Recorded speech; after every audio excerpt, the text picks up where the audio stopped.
de la crisis que estamos viviendo.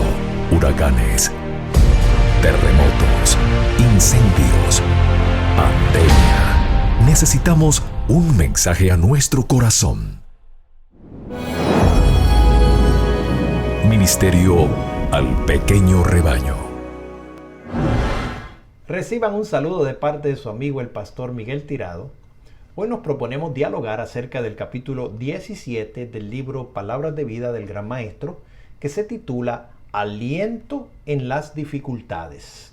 Y este capítulo está basado en la parábola de Jesús que está expresada en Lucas capítulo 13, versículos 1 al 9.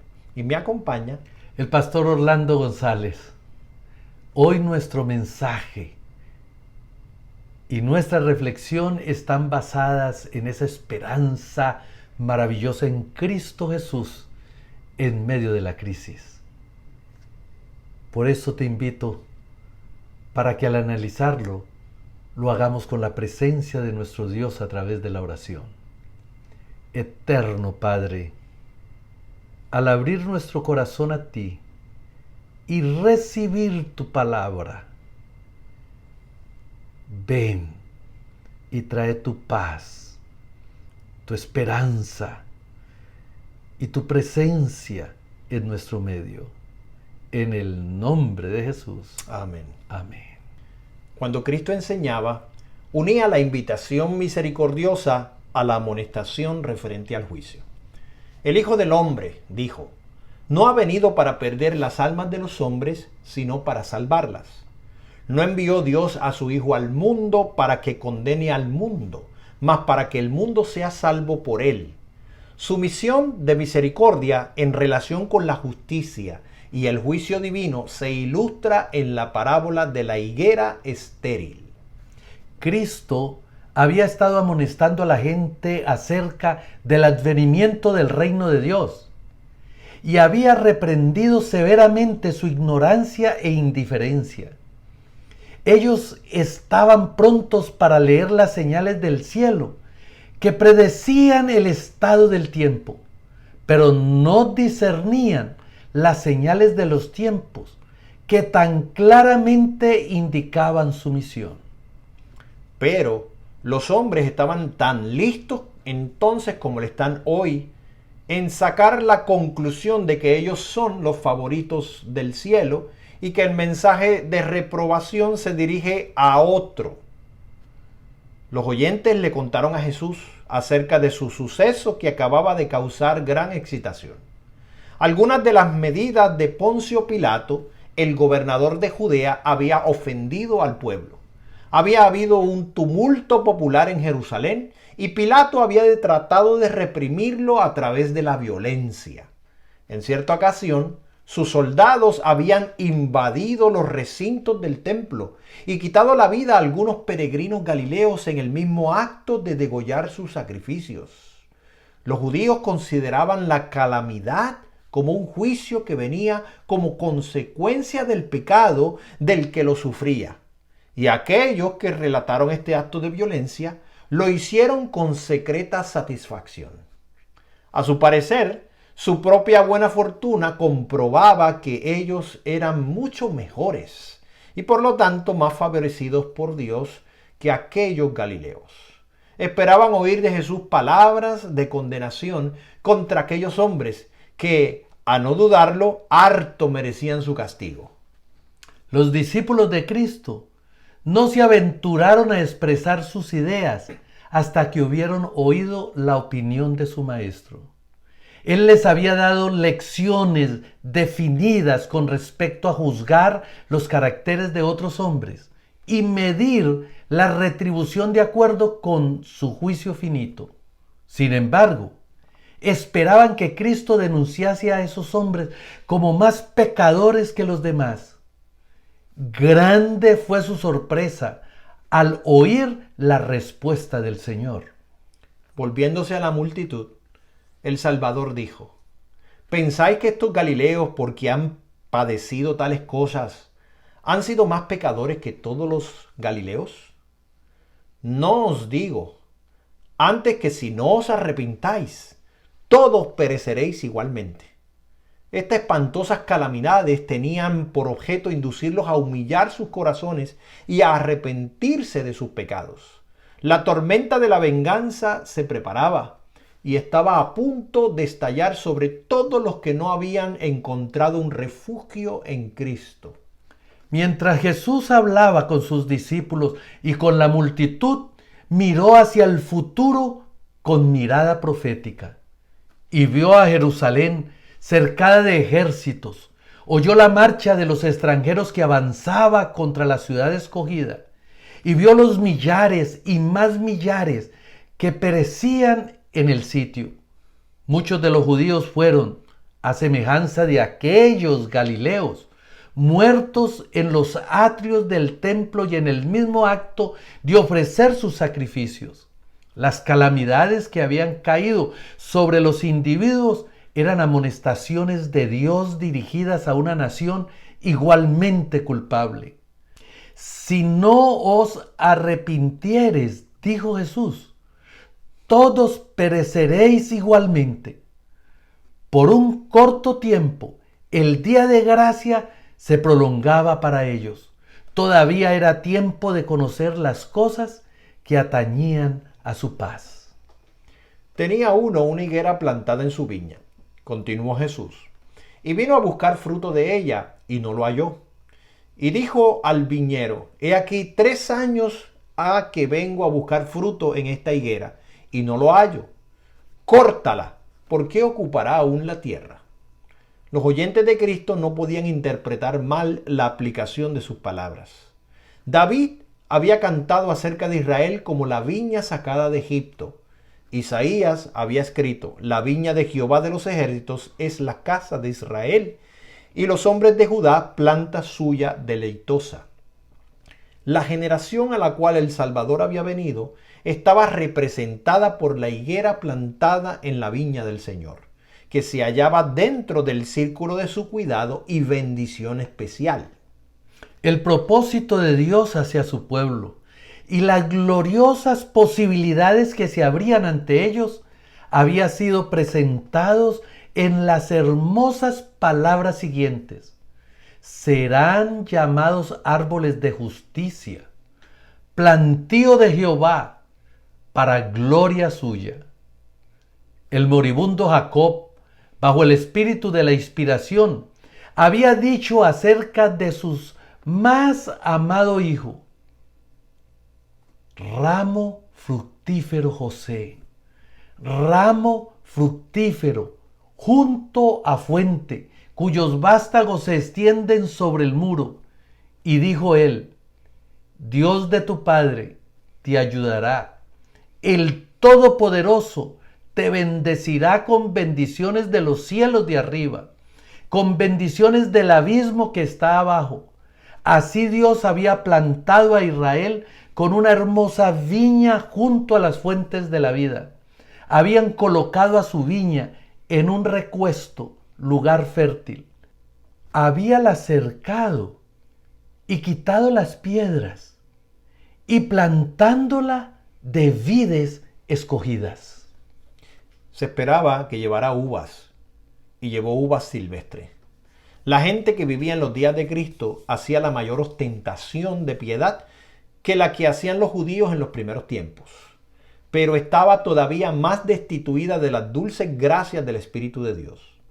Los preciosos frutos del carácter que hicieron tan fragante y hermosa la vida de José no se manifestaron en la nación judía. Dios en su Hijo había estado buscando fruto y no lo había encontrado. Israel era un estorbo en la tierra. Su misma existencia era una maldición, pues ocupaba en la viña el lugar que podía haber servido para un árbol fructífero. Despojaba al mundo de las bendiciones que Dios se proponía darle. Los israelitas habían representado mal a Dios entre las naciones. No eran meramente inútiles, sino un obstáculo decidido. En gran medida, su religión descarriaba a la gente y obraba la ruina en vez de la salvación. En la parábola, El viñero no pone objeción a la afirmación de que si el árbol permanece infructífero debía ser cortado, pero conoce y comparte los intereses del dueño en cuanto a aquel árbol estéril. Nada podía darle mayor placer que verlo crecer y fructificar. Responde al deseo del dueño diciendo: déjala aún este año, hasta que la excave y la estercole, y si hiciere fruto, bien. El viñero no rehúsa trabajar por una planta tan poco promisoria. Está listo a prodigarle más cuidado aún. Hará más favorable su ambiente y le prodigará la máxima atención. El dueño y el viñero son uno en su interés por la higuera.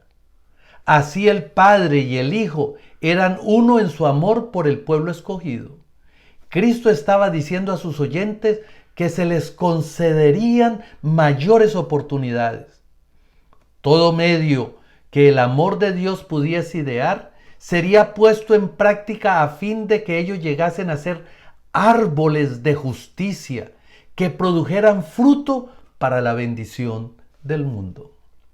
Jesús no habló en la parábola acerca del resultado de la obra del viñero.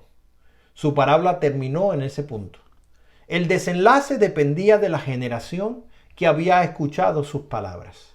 A los hombres de esa generación se les dio la solemne amonestación: si no, la cortarás después.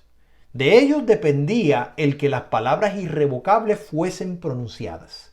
El día de la ira estaba cercano. Con las calamidades que ya habían caído sobre Israel, el dueño de la viña los había amonestado misericordiosamente acerca de la destrucción del árbol infructífero. La amonestación resuena a través del tiempo, hasta esta generación. ¿Eres tú, oh corazón descuidado, un árbol infructífero en la viña del Señor? ¿Se dirá respecto a ti antes de mucho las palabras de juicio? ¿Por cuánto tiempo has recibido sus dones? ¿Por cuánto tiempo ha velado y esperado él una retribución de amor? Plantado en su viña, bajo el cuidado especial del jardinero, qué privilegio son los tuyos. Cuán a menudo ha conmovido tu corazón el tierno mensaje del Evangelio. Has tomado el nombre de Cristo. En lo exterior eres un miembro de la iglesia, que es su cuerpo, y sin embargo eres consciente de que no tienes ninguna conexión vital con el gran corazón de amor. La corriente de su vida no fluye a través de ti. Las dulces gracias de su carácter, los frutos del Espíritu, no se ven en tu vida. El árbol infructífero recibe lluvia, la luz del sol y el cuidado del jardinero.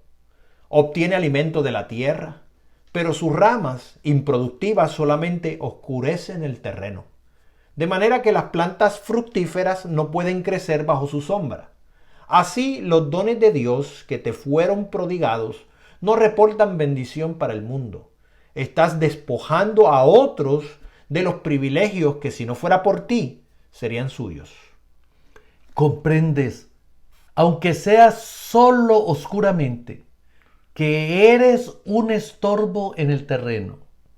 Sin embargo, en su gran misericordia, Dios no te ha cortado, no te considera con frialdad, no se vuelve con indiferencia ni te abandona a la destrucción. Al mirar sobre ti, clama, como clamó hace tantos siglos con respecto a Israel: ¿cómo tengo de dejarte, oh Efraín? ¿He de entregarte yo, Israel? No ejecutaré el furor de mi ira, no volveré para destruir a Efraín, porque Dios soy y no hombre. El piadoso Salvador dice con respecto a ti: déjalo este año, hasta que yo escabe alrededor de él y lo cultive. Con qué incansable amor Cristo ministró a Israel durante el periodo adicional de gracia. Sobre la cruz él oró: Padre, perdónalos, porque no saben lo que hacen.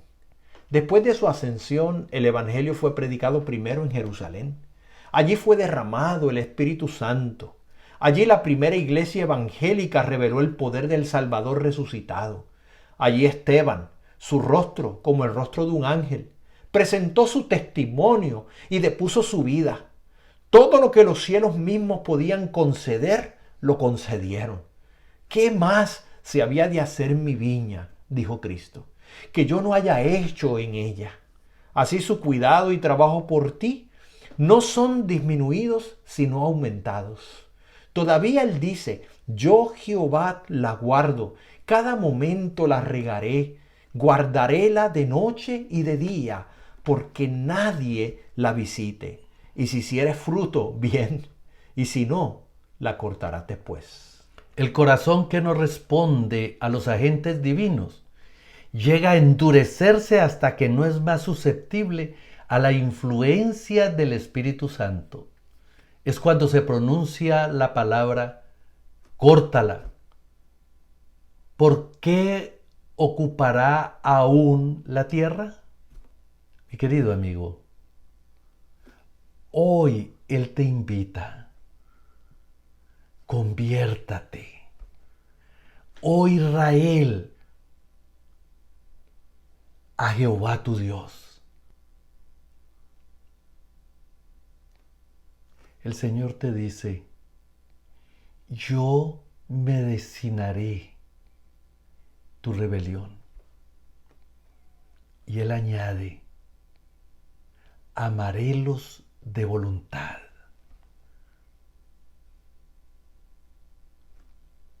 Yo seré a ti como rocío, y tú florecerás como el lirio, y extenderás tus raíces como el Líbano, y volveremos a sentarnos bajo su sombra, y seremos vivificados como al trigo, y tú y yo floreceremos como la vid. Dice el Señor: de mí y de ti será hallado tu fruto. Has recibido un llamado del Señor, ese toque de esperanza. Ni tú ni yo hemos sido llamados a la vida para ser cortados, sino para permanecer. Solo permitamos al Señor que cabe a nuestro alrededor, proteja nuestro entorno con su gracia y que podamos vivir una experiencia de reconocimiento, de arrepentimiento y de confesión para vivir al lado de nuestro Dios.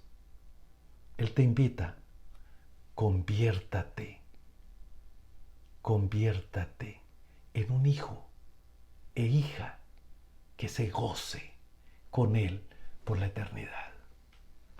Te invito para que oremos.